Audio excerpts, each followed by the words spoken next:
Bienvenue à l'émission Le Temps d'une pelle. Cette semaine, nous parlons des jardins communautaires et pour ce faire, nous avons un entretien avec Alexandre Fournier, réalisateur d'une émission télé qui sera sur nos ondes à partir de l'hiver 2020 et qui a pour titre L'eau numéro 16. Bonne émission.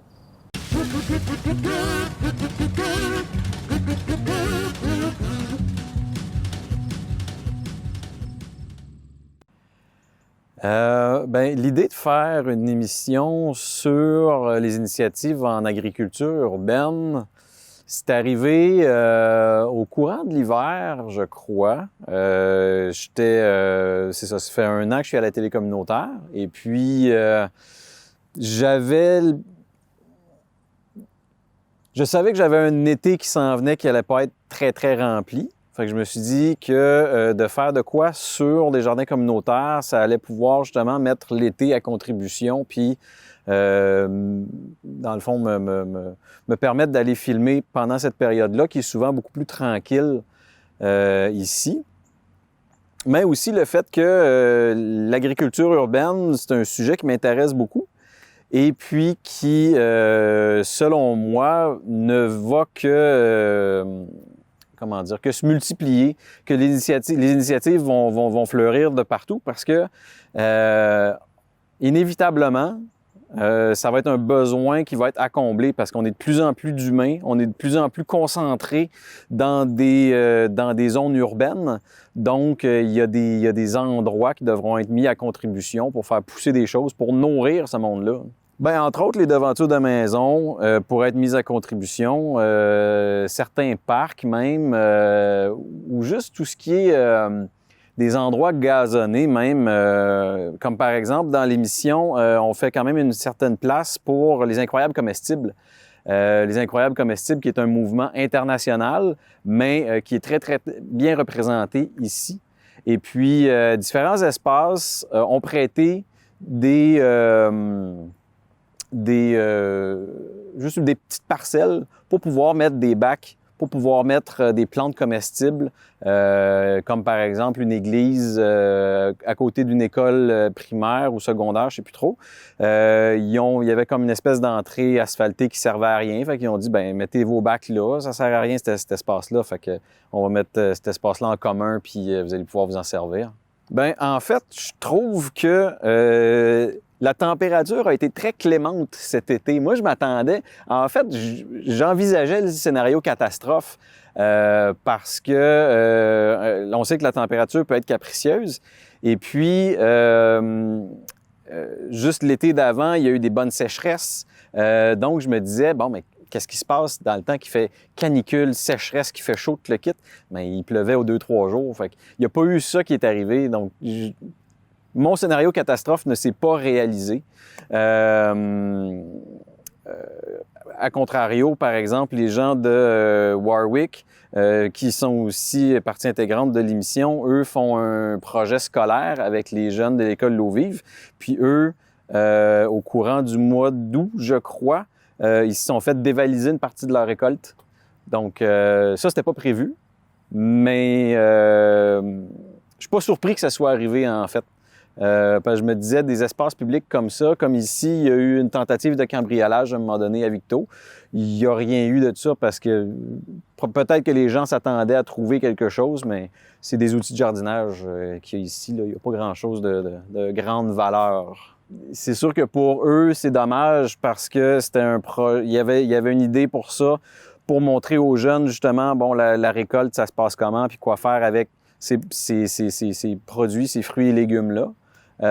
Donc là, eux, ça les a mis un peu dans le pétrin. Il a fallu qu'ils se virent sur un dixaine pour replanter d'autres choses pour que, à l'automne, les jeunes qui recommencent l'école, puissent avoir de quoi récolter. L'émission met en scène, moi et ma copine Mia Guillemette, pas principalement. On est là à toutes les émissions.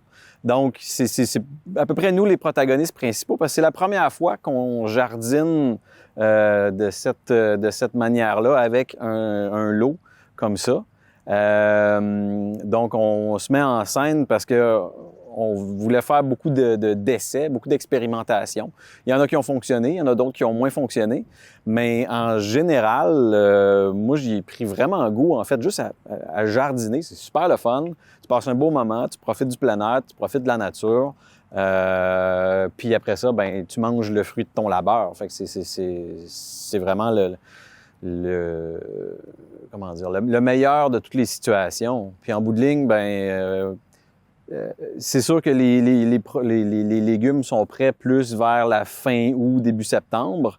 Mais là, tu vois, on est fin septembre, puis je pense que ça fait un mois que j'ai pas mis les pieds dans une épicerie. Fait que, il y a des petits bénéfices, tu sais. Bien, la ville est partenaire en quelque part, je suppose, de l'organisation des jardins communautaires, mais c'est pas la ville qui le prend en charge, c'est vraiment un comité d'administration, un CA, là, comité de conseil d'administration bénévole, donc qui est constitué d'utilisateurs du jardin. Puis c'est eux qui gèrent le bon fonctionnement du jardin. Puis ensuite, tous les gens qui sont jardiniers ici sont membres des jardins, ont un certain coût pour louer le lot. Puis après ça, eux ont accès au jardin de début mai jusqu'à mi-octobre environ. On a chacun des vies actives. Puis, bien entendu, on reste pas...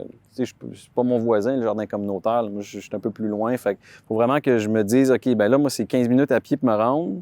Faut que j'aille là. Je n'ai pour 1h30 à peu près. Après ça, j'ai un autre 15 minutes pour retourner chez nous. Fait qu'il faut que je me bloque 2 heures de temps pour aller faire ça. Fait que moi, ça va au boulot. J'ai un horaire un petit peu plus flexible. Mia, elle, de son côté, ça a été un petit peu plus hasardeux parce que ses semaines se remplissaient, puis là, finalement, on avait moins de temps. Fait que, bref, c'était plutôt ça, là, le partage de tâches, puis la gestion de l'horaire. C'est quand même ça à faire. Ensuite, au niveau des tâches, une fois que le jardin est parti, c'est quand même assez facile. Mais nous, on a hérité d'un jardin qui avait été un peu laissé à lui-même. Fait que quand on a pris possession, il a fallu vraiment tout désherber, tout préparer le sol pour replanter. Fait qu'avant de partir notre jardin, ça a pris un bon 5-6 heures à peu près de travail juste pour préparer le sol. Puis après ça, du désherbage par-ci par-là. Moi, du désherbage, j'haïs ça, faire ça, là. J'haïs ça. Mais en même temps, ça peut être quand même un peu thérapeutique parce que tu es assis ou à genoux puis tu as des mains dans le sol, puis tu tires ces herbes, tu tires sur le gazon, puis tu penses à rien d'autre que juste faire le tri dans ce qui est bon puis ce qui est pas bon. T'sais. Ouais, l'émission va s'appeler Lot numéro 16. Elle va être diffusée cet hiver. Dans le fond, le but de cette émission-là, c'est, présenter toutes les initiatives en agriculture urbaine. C'est peut-être donner le goût aux gens de jardiner aussi, parce que c'est le fun de jardiner. Là. Moi, j'ai pris beaucoup de plaisir, même s'il y a eu des tâches, comme je disais plutôt, du désherbage que j'aimais pas faire particulièrement. Mais dans l'ensemble, c'est vraiment le fun à faire. Puis, dans le fond, le but, c'est de diffuser les émissions du mois de janvier jusqu'à avril. Comme ça, quand avril commence, ben là, on est à peu près au début de la saison du jardinage. Fait que peut-être, justement, ça va donner le goût au monde de se mettre les doigts dans la terre puis de sortir dehors un peu, là. On s'est quand même promené pas mal. Donc, effectivement, il y a eu les jardins communautaires ici à Victo. À l'eau vive à Warwick, qui est le jardin collectif pour les élèves là-bas. Les incroyables comestibles, on s'est promené un petit peu partout en ville ici à Victoriaville. Il y a aussi Princeville qui ont un jardin communautaire depuis seulement 2 ans. Ici, Victo, ça fait quand même un bout de temps qu'il est implanté. Là, ça doit faire depuis les années, je crois, 80. Là, donc, ça fait un petit bout de temps que ça existe. Princeville, c'est juste la 2e année. Donc, on est allé les voir. Il y a un des jardiniers là-bas qu'on a suivi un petit peu plus assidûment que les autres. Parce qu'il y avait quand même un beau lot. Puis il me semble qu'il est étudiant aussi au cégep en agriculture. Donc, on avait quand même un bon point d'entrée avec ce personnage-là. On est allé aussi à Plessisville. Parce qu'on a quelqu'un là-bas qui est du comité environnemental de Plessisville qui, lui, a un jardin de façade Donc, ils essayent de pousser un petit peu plus cet aspect-là auprès de la ville et auprès des citoyens de Plessisville. Donc, c'est ça. On a fait un peu le topo de la région des Bois-Francs, là, de Victoriaville et ses environs. Le jardin communautaire, moi, j'ai trouvé ça fantastique parce qu'il y a l'aspect communautaire. Donc, tu vas arriver une journée, tu vas travailler sur ton lot, puis soudainement, il y a la personne du lot d'à côté qui va venir travailler sur son lot. Fait que tu jases avec la personne, chacun a des expériences différentes, chacun va partager ses bons coups, ses mauvais coups. On peut même se partager des légumes. Je veux dire, il y a Kevin, qui est 3 jardins plus loin, qui nous a donné une pomme de chou. Il y a une dame qui est arrivée qui m'a donné une courge à un moment donné, une courgette en fait, une courgette, écoute, gigantesque, qui était plus grosse que ma tête. Parce que, ben justement, elle est tout seule ou, tu sais, c'est comme nous autres, là, on est 2, puis la dernière récolte que j'ai faite, je regardais ça, puis c'est comme, ça va être quelque chose le passé, là, parce qu'on avait comme 2,5 kilos de tomates. On a mangé des haricots pendant 1 mois et demi à peu près, jusqu'à plus soif, là. C'est jusqu'à plus faim même, je dirais, là. Fait que, donc, il y a ça qui est à considérer. Mais en même temps, je pense que l'agriculture urbaine, dans un certain idéal, ça serait qu'à peu près chaque personne qui a un terrain, qui, au lieu de faire pousser du gazon, qui dans tu sais, un pâturage, si tu élèves des bovins ou quoi que ce soit, puis tu as besoin d'un pâturage pour qu'ils aillent manger, faisant pousser du gazon, c'est ça qu'ils mangent. Nous autres, on n'en mange pas du gazon. Fait que, tu sais, coupe un bout de ça, là, puis fais pousser de quoi qui va te nourrir ou qui peut peut-être nourrir ton voisin.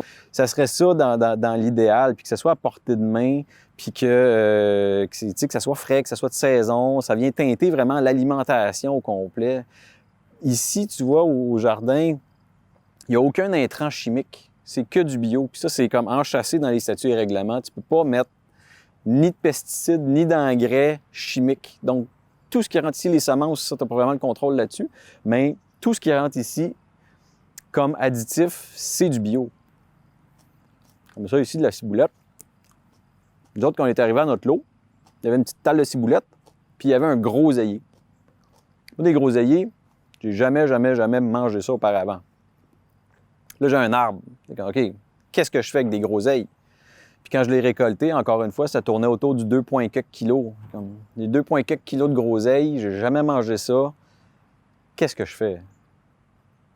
Fait que, non, ça a été une super belle expérience. Fait une saison avec ça. Ensuite, on verra les commentaires qu'on en récolte et qu'est-ce que nous, on veut faire. Parce que c'est clair que l'été prochain, moi, je me reprends un lot. On va peut-être 2 même. Je sais pas. On verra. Mais c'est bien le fun, le jardin.